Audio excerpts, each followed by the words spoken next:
Okay, then that means we are Esplanade on air, living the dream in the district. I am your podcast host, Jamie Taylor, and I am here today very excited to have you on the show, Mrs. Elizabeth Small. Welcome. Welcome to me. Thanks. I appreciate it being here. I really do. This is going to be fun. And I'm very excited because for a long time I've wanted to talk to you about a million things, which we do when we get together.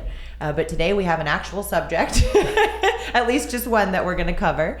I know that you've done a lot of work for UA Little Rock, the School of Business. You've been in real estate or real estate related activities for a long, long time.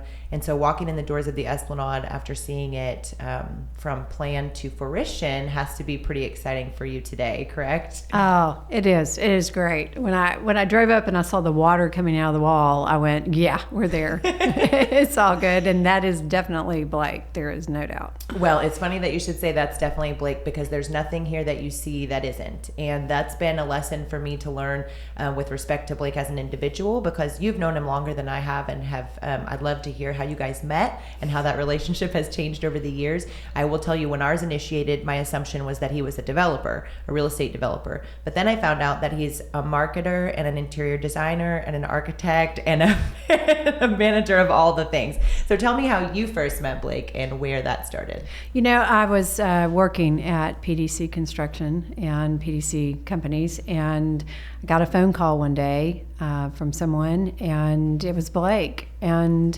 he wanted to talk to us about doing a construction bid on a property over in Maumelle. So we did, and he and Karen Ross just hit it off, and Lee liked working with him, and so it was great. And then I left the company. I sold my interest in the company and left before the apartments were finished that he had going, and so I came back for the grand opening, and it was so much fun to see that. And then they had lots of fun working with him, and so he's been a great person for me to know because I appreciate his architecture skills, his design skills, but most of all his vision. Mm-hmm. And he is truly one that where there's a will, there's a way. Right. When you said the other apartment complex, we're thinking of the villa, that what is now the villa, which is a Mediterranean vibe and a totally different feel than the Esplanade, but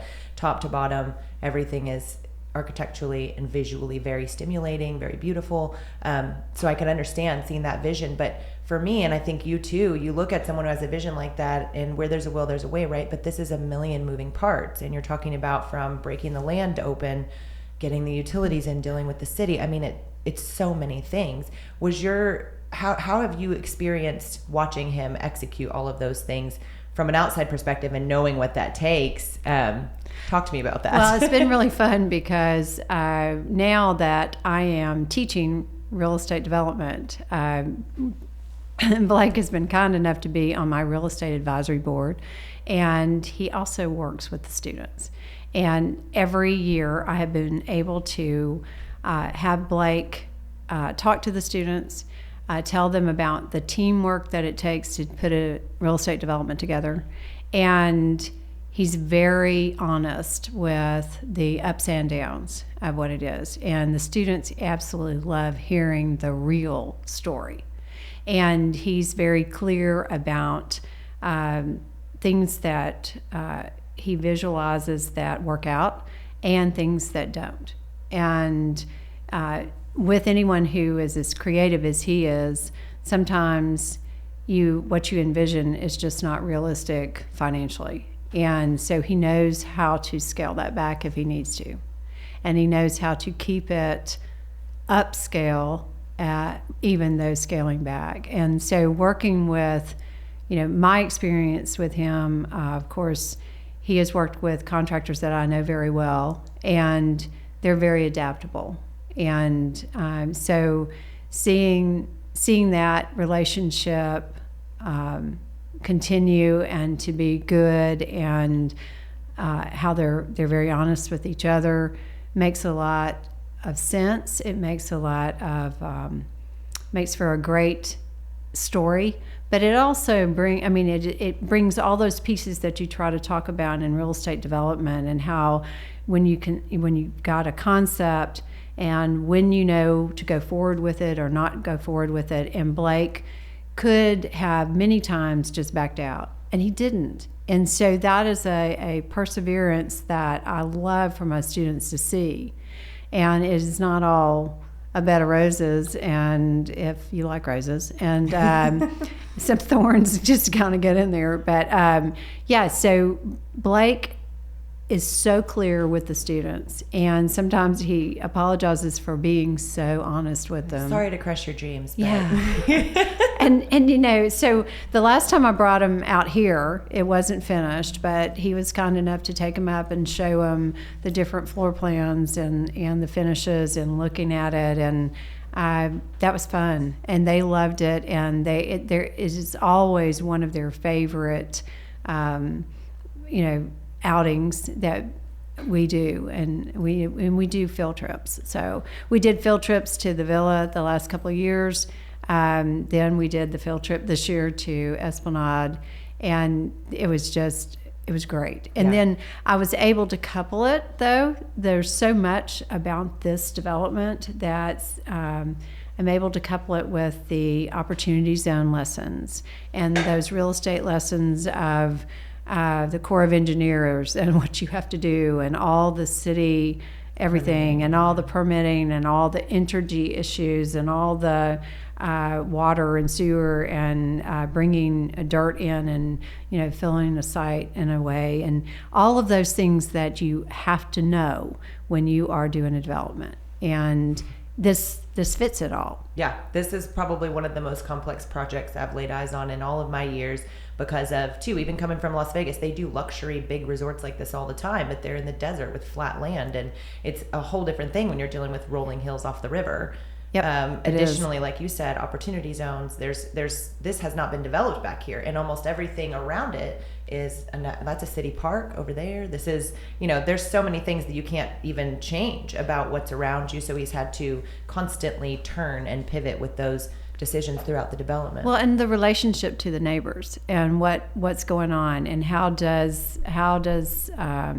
Blake work with other developments that are similar down the road or not similar, or what the city and how does the city feel about what he has done, and we talk about the students have got to know that developers have to have a great reputation. Oh, their relationships are key. The relationships are really important, and if you mess that up, you're done. Mm-hmm. And who's going to trust you? Who's going to work with you next? Right. And and Blake's not a pushover. I mean, he's smart, and everybody realizes that. And so I guess I'm making this into the Blake the Wonderful show, but it's true though. I mean, he is he's just so real. Yeah.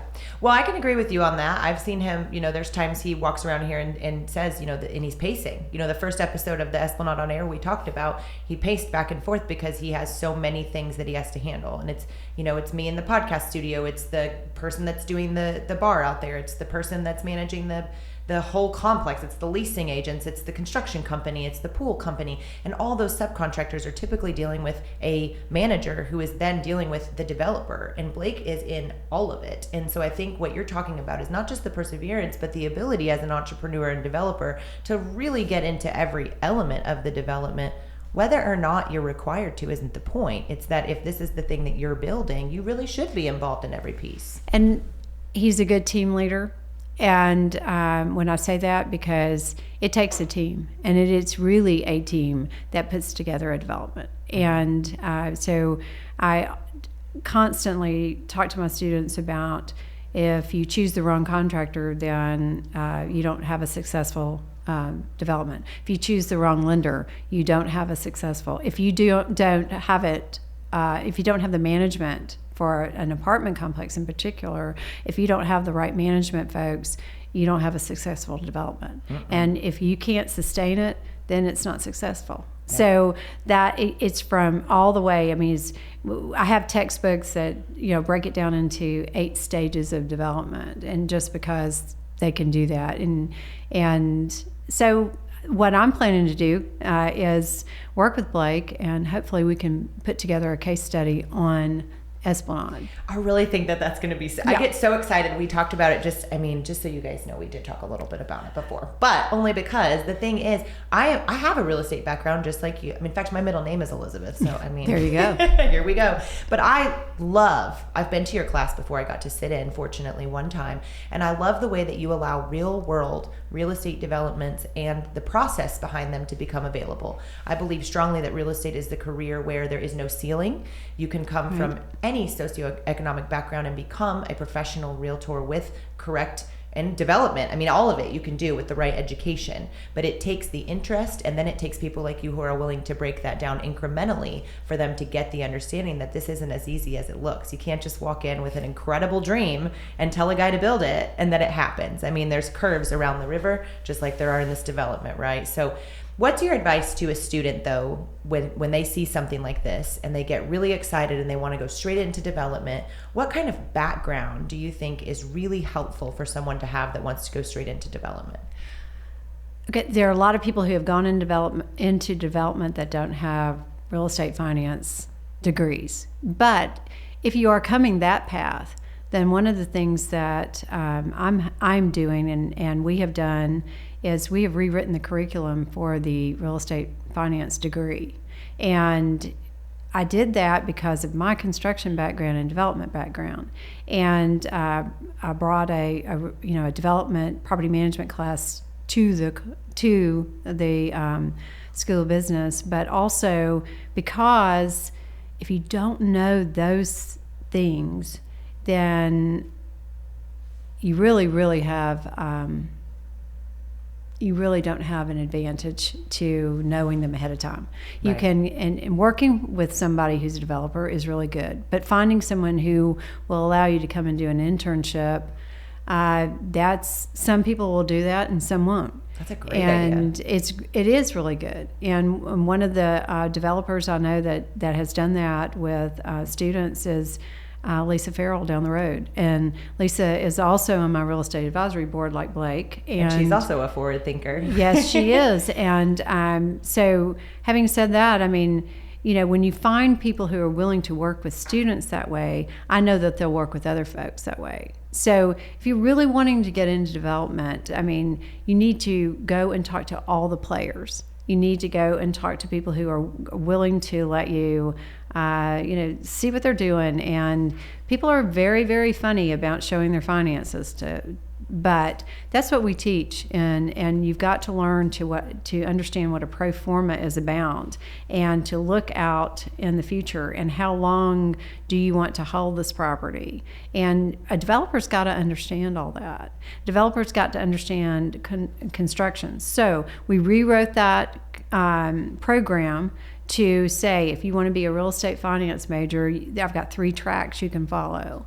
You can go into a marketing track, you can go into a built environment construction management track, or you can go into a straight finance track and go into mortgage banking or financial advising. And because there's all kinds of real estate we call them alternative investment. In timberland or in agriculture or, in any of those farmland, anything like that. So, my advice is get with somebody who's actually doing the development, because you can be a developer on your own and never own a piece of property. You can be a developer, investor, owner like Blake is, or you can, you can just be an investor and work with developers. But if you want to be a developer, you've got to understand every single piece of it. And part of that, many of them don't do, is that construction piece. And they've got to understand that construction piece. They've got to understand how things are appraised. Yes, they've got to understand how the loans and how they work. But if they don't understand that construction piece and all the things that should fit together or how they can fall apart, then that's just key. I appreciate that. Was loaded too, because everything you said, I was like, ooh, and I want to learn this and I want to learn that. And I forgot about, and that's the thing, is not so much forgot, but I haven't ever highlighted that when I've thought about the conversations we've had. I'm so interested in your real estate career and what you're doing at the school and the professionalism it brings to my industry, that I forget sometimes to look back on your career and remember where you started. And so I'm curious, when it comes to the construction piece, both of us can just admittedly say here that we're women in kind of a male-dominated industry, and over the time, that is changing more and more. People are realizing just how much we can do, and that was not the case when you started. And so looking back at the beginning of your career, can you talk to me a little bit about the insight you gained, actually being probably one of the only females in the room, I assume, as you learned to develop and grow and build a construction company? I one of my problems is I just don't know that there's any issue with me doing whatever I set out to do. I love that. So I think that's part of it. Is just when I was first working, I started, and we didn't have a construction company when I first started. It was just development, and we joint ventured with another contractor, or with a contractor. And then when we decided to start the construction company, it was pretty much, here, start the construction company. And so I was like, okay, well, I used to work for lawyers, so I do know how to draw the corporate papers, and so I did. And, it's just, you just find a go by and you just do it. And you read a book, you go find a book, and but seriously, I know that sounds a little trite, but it's not. I mean, that makes perfect sense. You just have to figure it out. And when you don't have any of that in your background, it does take a certain kind of personality to be able to figure things out. And I've always been one that was given a task and figured out how to do it. So that's what the construction was like for me. I mean, I didn't know how to do, I didn't know how to pay bill. I had to pay bills, of course, on my whole life, but I had no idea the volume of billing that we would receive and how to get that out in a timely manner. And I had to learn checking materials. Yes, it's overwhelming to think of how many things get delivered to a job site. And then right. And so I learned bits and pieces of that, but of course, people like Karen and Lee, they absolutely, they're amazing, because they understand that and they work through that, and things just blossomed. We, being a developer, we at the beginning when we started the construction company, we only built for ourselves. And for a lot of years, we developed, owned, and we built it. And so it was just a perfect little world. Yeah. But then, all in one, so you didn't have to look outside. But then we started building for other people and building other things. And so the construction company went this way and did that. And the development company continued to develop for themselves, but then was hired to develop for other people too. So there was, you can't just keep all that good stuff to yourself. Yeah, but it was really kind of fun. Yeah. So, but it's always been two entities, and but knowing how to do all that, it's really fun in the classroom, because I'm able to say this is what's important, and if you don't do this piece of it, then you're in trouble.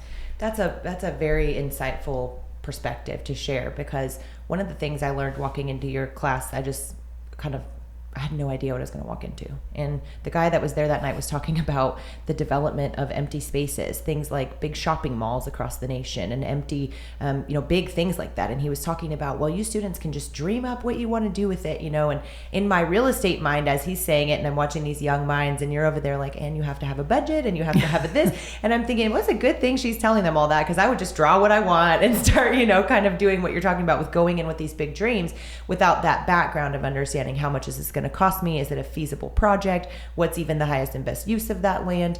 So that being said, when you go into development conversations with new students that are coming through your program, what is your favorite part as an instructor? And I know that's a lot to consider, but As an instructor, when you're looking at a young mind who's trying to learn to develop, what would you say is your favorite part of that process?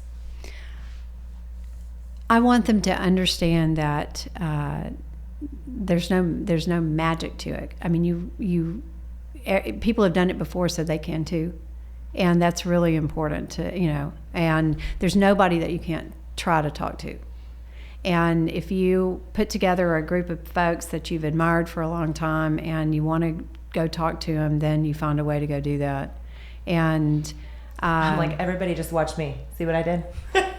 I went and found someone really smart that I wanted to talk to and got her in here. No, but you can't be afraid to talk to people. No. And all they can do is say, no, I don't want to talk to you, and then you move on. Mm-hmm. And that may sound easier than it is, but believe me, it's easy. Yeah. And it's just like, if you're soliciting for something or you're trying to raise money for something, I mean, just go ask. You just go ask, and if they say no, you go, thank you for letting me ask you. Yeah. Well, and so that being said and thought about, one of the things I've tried to do in my business anyways is come out and find people that I can learn from and learn from them so that I don't have to continue to make those mistakes on my own. When you said the words, gather a group of people you admire, my first thought was your real estate advisory board is full of people that I admire and people that I have a lot of respect for that have done some big things in our community. How did the real estate advisory board even come to fruition, and how did you make the choice? Do people get selected for that, or do they volunteer, or how does that work? One of the things that's really important to me is to know that there are just a myriad of jobs related to real estate that don't require a real estate license. And so one of the things I wanted to do with this program is to open that door and the mindset of you're not coming to a real estate class to go then jump in and take the test and then you'll be out selling real estate. That's not at all what a real estate finance degree is. And so talking to folks and realizing that architects and engineers and contractors and real estate lawyers and appraisers and are all real estate related. People who own title companies, that's all real estate related, and those are jobs that you can have your toe in the real estate world and never sell a piece of property. And so that's really important for me to do. So that's why I gathered the kind of folks that I did on the board. And I've got somebody who's manages timberland and is a timber broker. And I've got so that they can all share their experiences with the students, and they all do. And that's what I wanted. I wanted a board that was a working board in the sense that not overworked, but I can take these students to their businesses. They can come speak to the students in the classroom. They all have, every single one of them has done something with the students. They've had interns. They've hired my students. We must be doing a good job then. Well, but I'm saying I'm acting like I own this program, but I don't. But it's fun. It is really fun, and I've actually had people who have asked me to be on the board, and so I've got a list. I do have a list of, because we do have terms, and as soon as the terms are over, then we're gonna start. But it started in 2019. And we've got some that have 2-year terms and some that are 3-year terms. And actually, we decided not to count COVID year because it was just... Nobody's there. We couldn't have gatherings. We Right. couldn't have... We just couldn't. And so any things that I send out to the real estate students, I will show that to my board, and they will give me suggestions. And they'll give me other... industry things that the students can be a part of. And so we've got a relationship with a couple of industry groups like CCIM and IREM, the property management. And I had 3 students actually that they were on a BOMA panel. And so that was a lot of fun. So that, bringing the students in front of people in the industry has been great for them. They like that. They like networking. And so coupling that with the Finance Econ Association of the students and doing some joint things with that at the college has just really been fun. But my advisory board is fabulous. I've got someone from the Arkansas Real Estate Commission, of course, on the board, and so we're going to be working up some things to do too. And I'm just I've got so much on my plate. I was about to say you have a lot of things going on right now. I really do. But that's the thing is your reputation preceded you before I met you, in the sense that I don't even know if I ever told you how I had heard of you. But every time that I would go into an engagement where I would speak about real estate and appraisal and being duly licensed, I would always get the question of, why are you duly licensed? And my thing would be like, because I want the most power possible to teach others. And with a broker's license, I could teach appraisal, or I could teach real estate, or I could teach any of that and be able to give all of my experience to somebody else who might be able to then provide for their family in that way. So I've admired you from afar for a long time, because people said, if there's a woman in this town that knows about real estate, it's Elizabeth Small. Reach out to her, learn from her. And so that was how I asked, hey, any chance I could get into that class? I'm not going to UA Little Rock, but I'll enroll in school if I need to. And you can make it happen. Well, I actually am. This might be like a news drop for the world, but I actually am proceeding to do that, because I'm literally 12 units away from the degree I need to become another level higher in my appraisal certification. So why not finish that out at the UA Little Rock and be able to come to your class without sneaking into it? But that being said, I wanted to learn from you because the finance piece, like you're talking about, is something that doesn't always get taught. When you learn in real estate school, you really do get taught to the test, because they will say things like, hey, when you get to the test, this is going to be a question, so remember that. But what happens in practical application when I'm advising a client to invest in a property that they don't have the financial means to understand what it looks like on the other side? For instance, a partnership. Let's say my client and his friend want to buy an apartment complex together. If one contact is extremely strong financially and the other one can manage it, what happens when there's a call for money to go into the property and one of the partners isn't strong? And some of those issues I think don't come up. And how do I advise my clients properly if I don't learn that on the front end? I feel like some of that is missing, and not to say anything negative about our schools or our curriculum related to real estate, but I do think what you're doing is a much higher level of understanding. Well, and first, the real estate exam, if you're going to be a commercial broker and you're going to be a residential broker, or if you're going to be a salesperson, it's all still the same test. But it's the afterwards, though. There's some great post-licensing classes, and one of the things that's really important to me, if you're just taking a real estate principles class with me, is the things that I want you to learn are the closing statement and how that works, and all those fees and what goes into that. And then I've had people. The comments are so interesting. When I get reviewed by the students, and they'll say, oh, I wish so much I had known this when I bought my first house. That gives me goosebumps right now. I wish I had. And I think one of the really, really interesting comments was, my husband and I own some property. We've always just let a property manager do it, because they didn't have their licenses or whatever, and it was the sideline, and so they just hired a third-party property management company to do it. And she said, but I never ever gave them credit for knowing anything.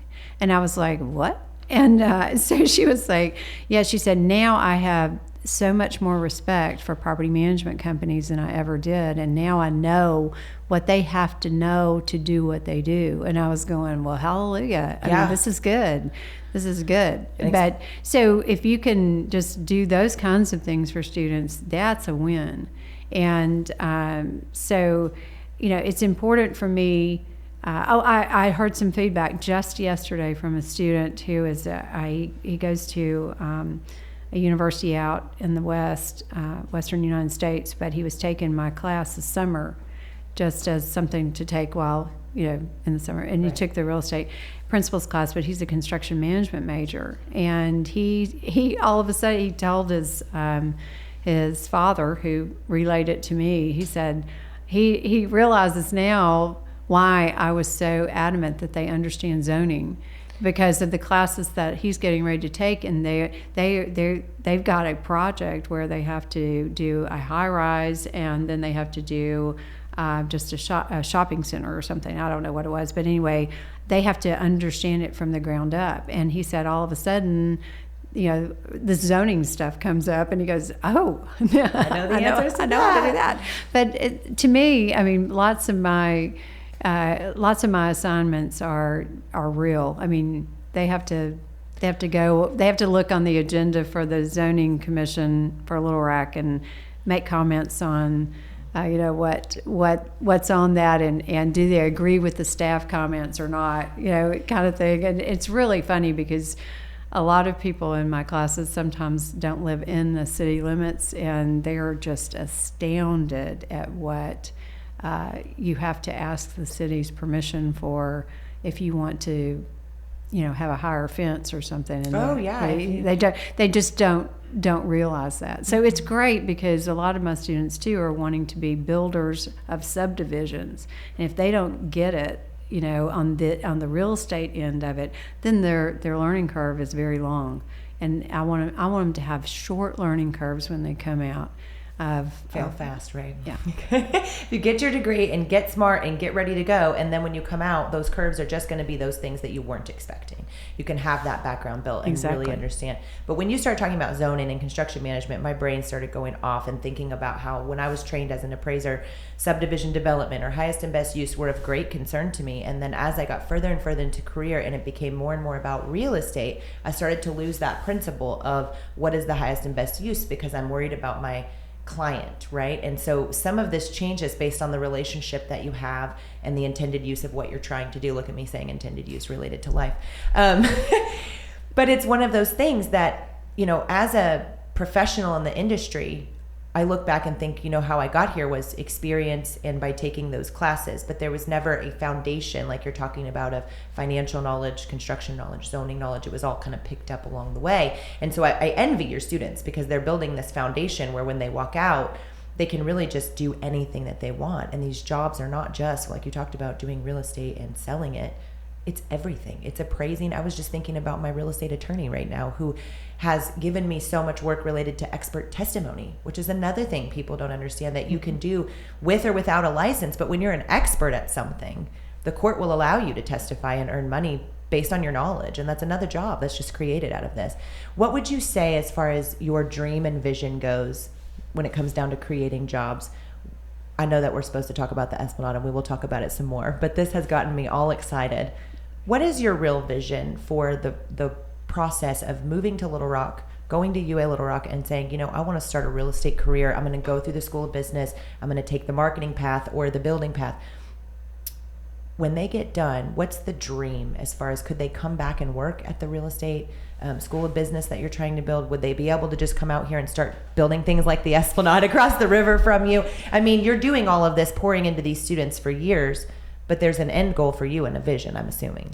Well, and hopefully they'll be able to use their connections that they've made. And the people that connecting them. Well, and I'm trying to connect them, and I want to connect them. I am connecting them with people in the industry.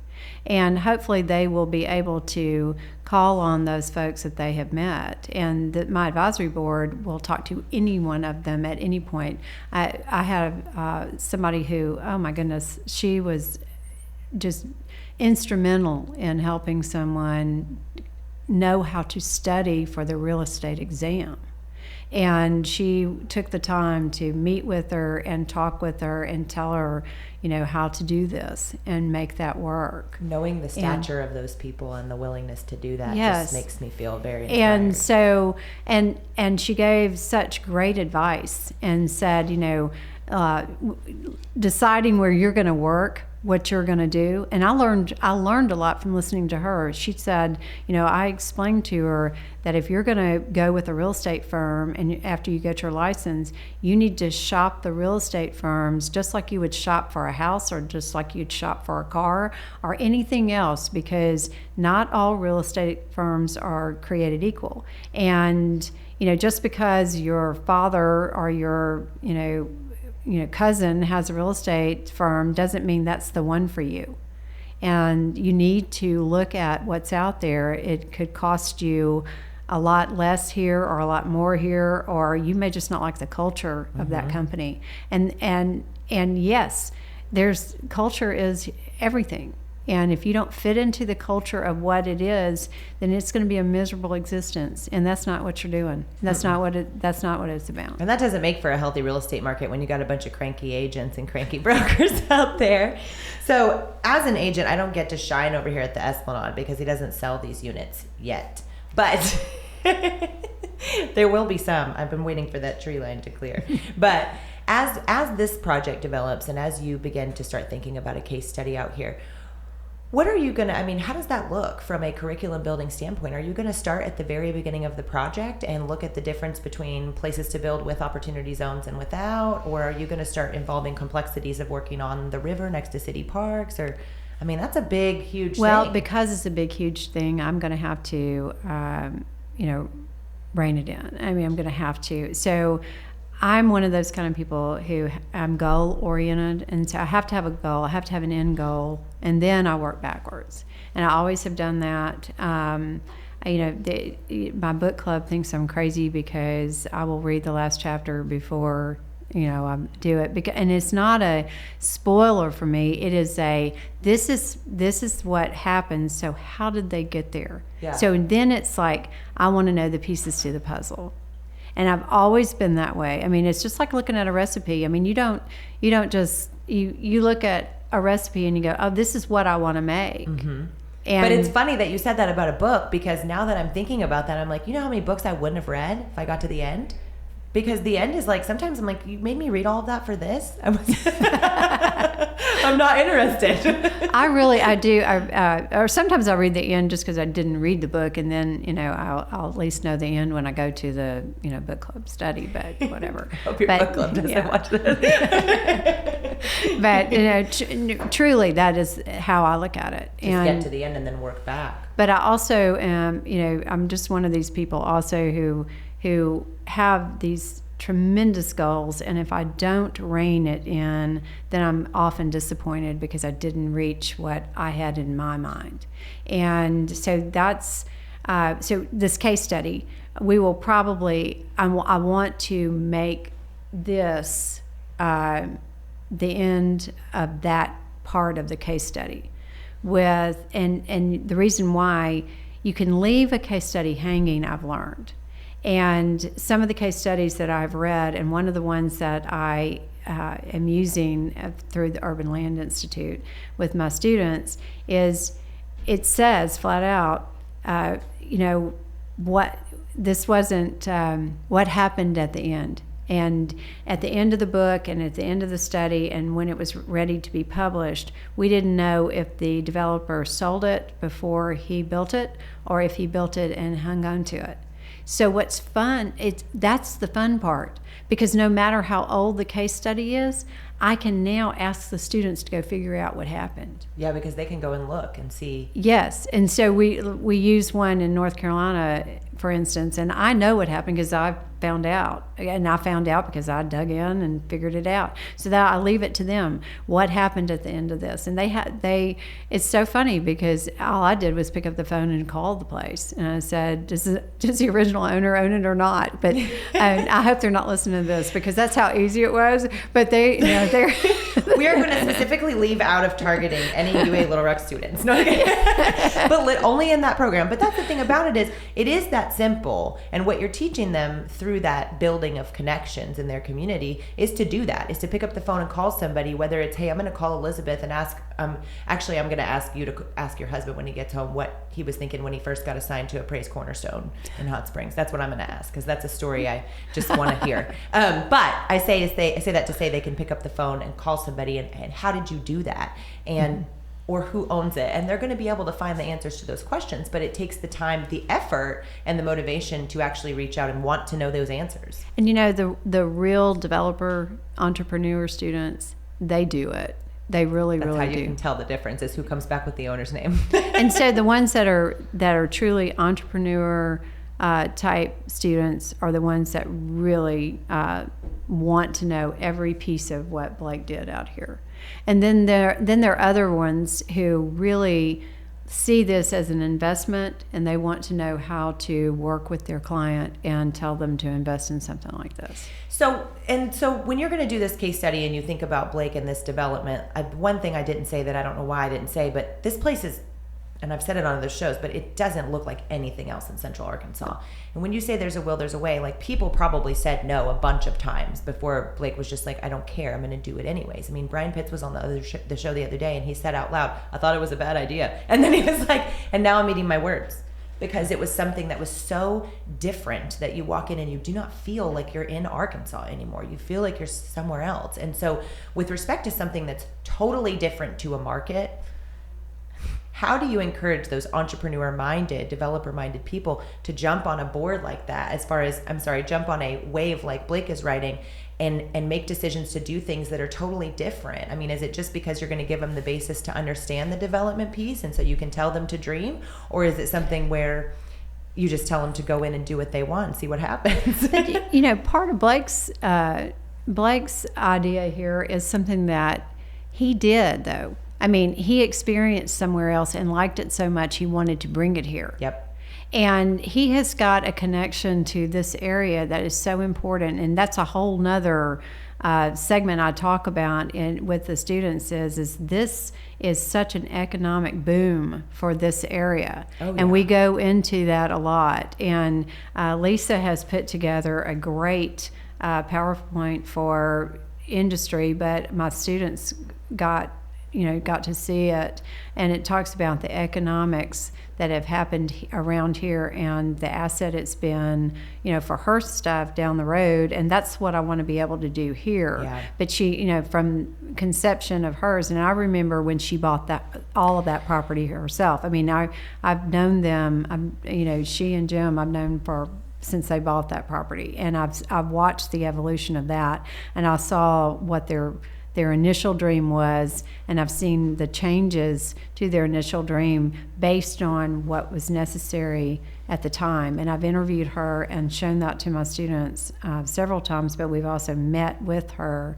And, she's very honest too about what they were thinking on the front end, and then what, because of the economy and what happens in the time, what will happen. So, my guess is what Blake has got for all these acres here, maybe that's going to be changing too as the years go through. And so I can't wait to watch and see. So we'll have, case study 1, and then there'll be case study 2.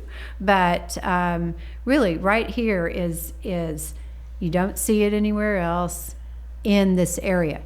But in his head, he saw it somewhere else, and it came upon. And I've heard him say Miami 1,000 times. He also told me two things when we first met. He said, first of all, I run around and I take pictures everywhere I go. And then at the end of the day, I sit down and I start going through my phone. Here's all the pictures I saw, and the things that inspire me and the things that I love are the things I go and find and I bring to my developments.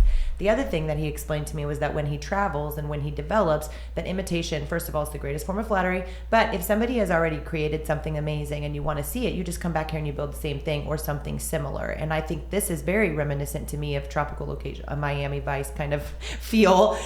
You walk in here and you feel luxury, and it's something that you don't go to an apartment complex and feel the way you feel when you walk in here. This feels more like a resort. And so, to his credit, like you said, he found something and he brought it back. Now, I feel strongly that if you're going to be doing a case study, you should have your own cabana, because it seems unfair for you to have to rent one. Shout out, Blake. Yeah, I hope he hears this. Yeah, I'm sure. Oh, he will. Yeah. You'll get your own cabana out there. We'll find some way for us to go and visit. But truly, this is something that is different than everything else with respect to development from the ground up, because there were some complexities and some turns. And so as you have your end goal in mind of what you want it to look like, you're going to be working back and be able to bring those students to see it. And I think that's really exciting. And part of the, if I really do go with this Urban Land Institute 8-stage, which I will, because they have divided case studies that they've done very well at using each one of these stages. So that's my go by. They've done it before, I can do it too, and this is how we're going to start it. But that end goal again is sustainability, and that is it sustaining itself? Yeah. And so this has already started out very well, as far as I can tell, on the management side, and people are living here. I've got friends that actually live here, and it's fun. They love it, and so.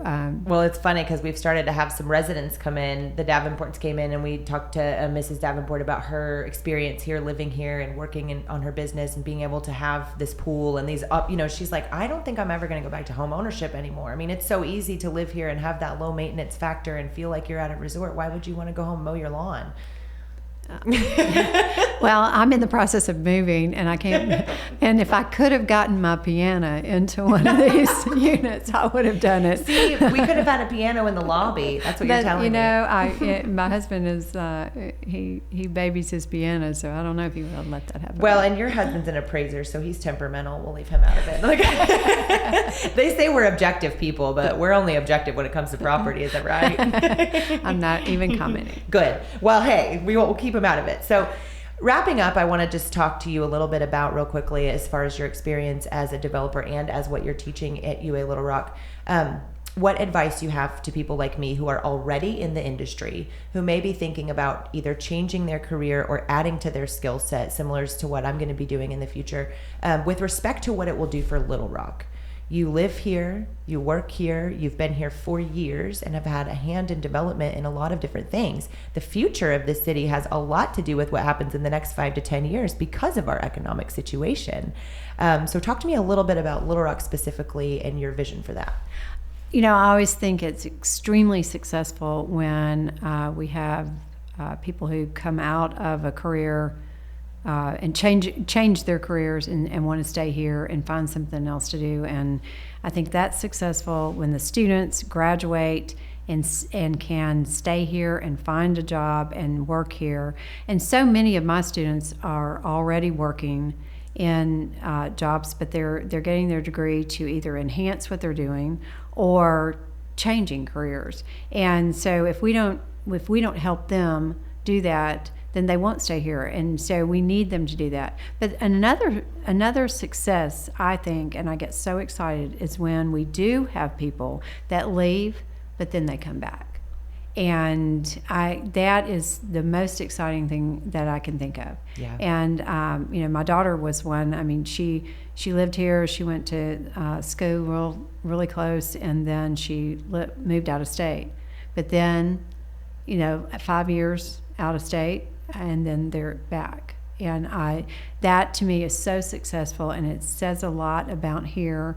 And I'm okay. I mean, go experience, but come back. Yeah. And I know a lot of people who wait until they're in their 40s to come back. Well, that's great too. I mean, bring your experience that you've gotten, and go make your mistakes out of state. Yeah, come back. Bring it. Let's use it. I mean, everything is an economic boom for me when I see people stay here, move here, go away and come back here. All that's very, very important. And and we have so many people that have companies here, but they also have companies in other parts of the state. And that's great. I love companies that share and move. And I talked to somebody this morning who had so many companies, it was unbelievable. I mean, he had them all out of state and in state, but its headquarters is here, and that's such a win. Yeah. And I really love that. Yeah, It's really helps good. Little Rock in the big picture. And I love the idea of us growing. But I'm counting on you because you're the one teaching all these people about real estate development. So I'd like them to graduate, come on back into the city, develop what they want to develop, come on the show so I can interview them, and then on we go. And I want to do that. I have a great student who he did try to get a job here in doing real estate analysis, and he did not find what he was looking for, so he ended up moving to Indiana. But we're staying in contact, and it's really fun because he is analyzing. That's another thing, he doesn't have to have his license to do this. He is analyzing all the real estate that this company that from London owns in the United States.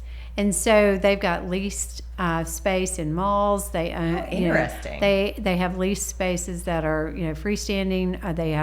They own property, and so he's doing all this analysis for them, and he's helping them make decisions.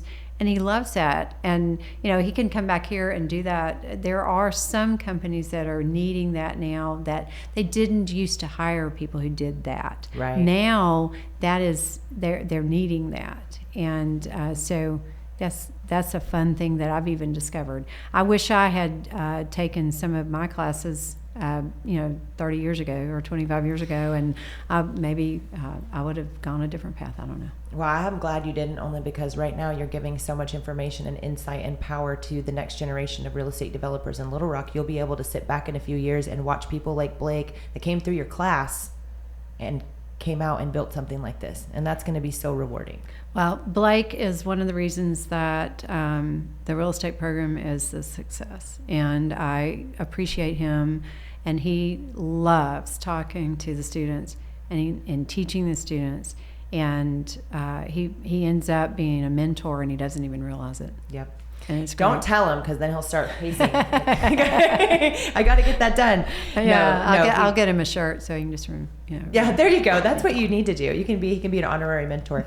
Well, I can't thank you enough, because I know you have a busy schedule and a lot of things going on right now, but you have taken time with me multiple times to talk about things, and I know that there's something in the future for us to develop together, so I'll keep an eye on that horizon. Yes. But for now, what I'll do is keep following your career and the Real Estate Advisory Board and watching what happens at the School of Business, and I'll keep my eye out for you guys coming through these doors while you're doing the case study, so I can pull some of your students in the podcast studio and ask them random real estate questions. Oh, I'd love that. I'll let you know when we come and do our field trip in the spring. But I also I keep an eye on this place because I walk a lot. I'll walk long distances on Saturdays, and we'll start maybe down at the Clinton Center, and we'll walk 6 miles or something, and then walk by here and see. And I loved it.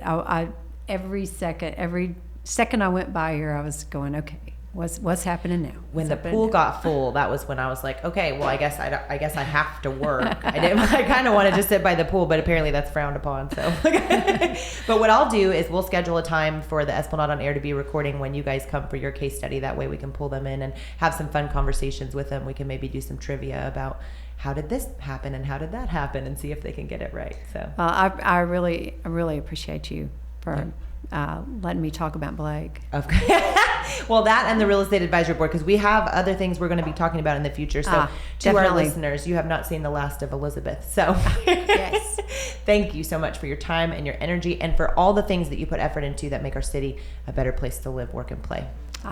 Thanks, Jamie. Thank you. And Esplanade, you know how this goes. We're closing down the lobby, so you don't have to go home, but you can't stay here. Esplanade on Air, we are off. Thank you, Elizabeth.